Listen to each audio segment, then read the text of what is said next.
തിരുവല്ലയിൽ നടക്കുന്ന നവകേരള സദസ്സിൽ സർക്കാർ ജീവനക്കാർ നിർബന്ധമായും പങ്കെടുക്കണമെന്ന ഉത്തരവ്.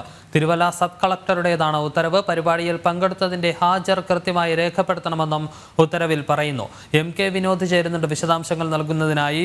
വിനോദ്, എപ്പോഴാണ് നവകേരള യാത്ര തിരുവല്ലയിലേക്ക് എത്തിച്ചേരുന്നത്? യാത്ര സംഘടിപ്പിച്ചിരിക്കുന്നത് എപ്പോഴാണ്?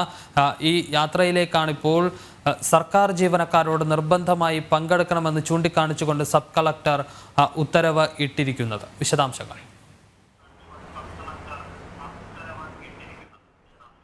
തീർച്ചയായും വിഷ്ണു ശർമ്മ, നമ്മൾക്കറിയാം നവകേരള സദസ്സ് കടന്നു പോകുന്ന വഴിയെല്ലാം ഇത്തരത്തിൽ നിർബന്ധപൂർവ്വം സർക്കാർ ജീവനക്കാരും അധ്യാപകരും പങ്കെടുക്കണം എന്നുള്ള ഉത്തരവ് അതാത് മേഖലയിലെ സബ് കളക്ടർമാരും അതേപോലെ തന്നെ RDOമാരും ഒക്കെ തന്നെ പുറപ്പെടുവിക്കുന്ന സാഹചര്യമാണ്.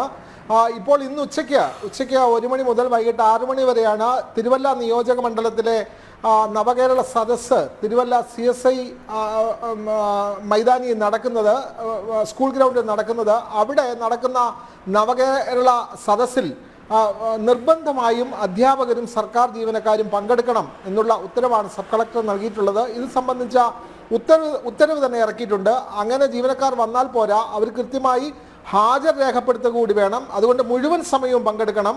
അതുകൊണ്ട് നവകേരള സദസ്സ് സമ്പൂർണ്ണമായി വിജയിപ്പിക്കാനുള്ള ഒരു നീക്കമാണ് പത്തനംതിട്ട ജില്ലയിൽ നടക്കുന്നത്. അതിൻ്റെ ഭാഗമാണ് നവകേരള സദസ്സ് ഇന്ന് ഉച്ചയോടുകൂടി തിരുവല്ലയിലെത്തുമ്പോൾ മുഴുവൻ അധ്യാപകരും സർക്കാർ ജീവനക്കാരും നിർബന്ധമായും പങ്കെടുക്കണം, മുഴുവൻ സമയം പങ്കെടുക്കണം എന്നുള്ള ഔദ്യോഗിക ഉത്തരവ് തന്നെ സബ് കളക്ടർ ഇറക്കിയിട്ടുള്ളത്. വിഷ്ണു ശർമ്മ.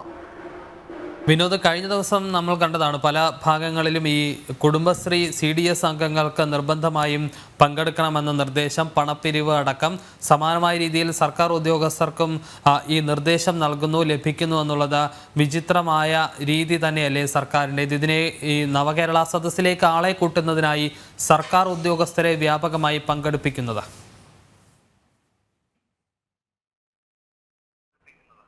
തീർച്ചയായും വിഷ്ണു ശർമ്മ, സർക്കാർ ഉദ്യോഗസ്ഥരെ ഇത്തരത്തിൽ ഔദ്യോഗിക ചുമതലയിലുള്ളവരെ കൊണ്ട് ഉത്തരവ് പുറപ്പെടുവിച്ച് സർക്കാർ ജീവനക്കാരെ അധ്യാപകരെയും പങ്കെടുപ്പിക്കുക. അതേപോലെ തന്നെ സ്വാധീനമുള്ള ത്രിതല പഞ്ചായത്തുകളിൽ അതാത് ഗ്രാമപഞ്ചായത്ത് മെമ്പർമാർ, CDS ചെയർപേഴ്സൺമാർ ഇവരെ കൊണ്ട് കുടുംബശ്രീ അംഗങ്ങളെയും അതേപോലെ തന്നെ തൊഴിലുറപ്പ് തൊഴിലാളികളെയും എല്ലാം നിർബന്ധപൂർവ്വം പങ്കെടുപ്പിക്കുക, അവരിൽ നിന്നും പണപ്പിരിവ് നടത്തുക തുടങ്ങിയ കാര്യങ്ങളെല്ലാമാണ് നവകേരള സദസ്സിൻ്റെ പേരിൽ നടക്കുന്നത്. എങ്ങനെയെല്ലാം ആളെ കൂട്ടാമോ അതിനു വേണ്ടിയിട്ടുള്ള എല്ലാ കോപ്പുകളും അവർ കൂട്ടുന്നുണ്ട്. അത് മാത്രമല്ല, ഈ നവകേരള സദസ്സ് ക്ഷേത്ര സങ്കേതങ്ങൾ നടത്തുന്നതിനെതിരെ വ്യാപക പരാതികൾ വരുന്നു. കോടതിയുടെ മുമ്പിൽ അത് കേസായി വരുന്നു. പ്രത്യേകിച്ചും ക്ഷേത്ര ചടങ്ങുകൾക്ക് വിഘാതമുണ്ടാകുന്ന തരത്തിൽ അത്തരത്തിലുള്ള ഈ പന്തലൊക്കെ കെട്ടുന്നത് ഒഴിവാക്കണം എന്നുള്ള ഉത്തരവ് കോടതിയിൽ നിന്ന് വരുന്നു. ഇത്തരത്തിൽ എല്ലാ നിയോജക മണ്ഡലത്തിൽ കൂടിയും നവകേരള സദസ്സ് കടന്നു പോകുമ്പോൾ വിവാദങ്ങളാണ് ഉണ്ടാവുന്നത്.